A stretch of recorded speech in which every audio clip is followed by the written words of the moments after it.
രാഷ്ട്രീയ കേരളം ഉറ്റുനോക്കിയ കൊടുങ്ങല്ലൂർ നഗരസഭയിലെ തെരഞ്ഞെടുപ്പ് ഫലം LDFന് ആത്മവിശ്വാസം പകരുന്നു. എന്നാൽ തിരഞ്ഞെടുപ്പ് ഫലം BJPക്ക് ആത്മപരിശോധനയ്ക്കുള്ള അവസരമായി മാറുകയാണ്. 22 നിന്നും 25 സീറ്റിലേക്ക് ഉയർന്ന ഭരണം നിലനിർത്തിയ LDF ആവനാഴിയിലെ മുഴുവൻ അസ്ത്രങ്ങളും പ്രയോഗിച്ചാണ് വിജയമുറപ്പിച്ചത്. BJP ആകട്ടെ ഭരണം പിടിക്കുമെന്ന അമിത ആത്മവിശ്വാസത്തിൽ തട്ടി കാലിടറി വീഴുകയും ചെയ്തു.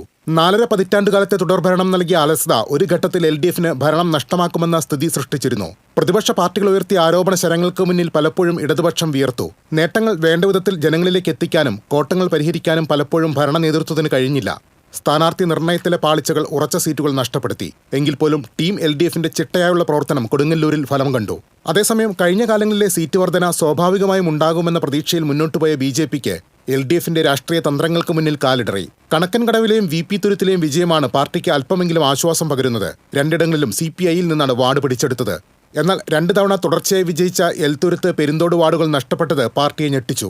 വാർഡ് വിഭജനത്തിലൂടെ ഘടന മാറിയ തിരുവഞ്ചിക്കുളം വാർഡും കഴിഞ്ഞ തവണ പിടിച്ചെടുത്ത നാരായണമംഗലവും BJPക്ക് ഇക്കുറി നഷ്ടമായി. വേണ്ടത്ര ഗൃഹപാഠം ചെയ്യാതെയാണ് BJP ഇക്കുറി തെരഞ്ഞെടുപ്പിനെ നേരിട്ടതെന്ന് ഫലം വ്യക്തമാക്കുന്നു.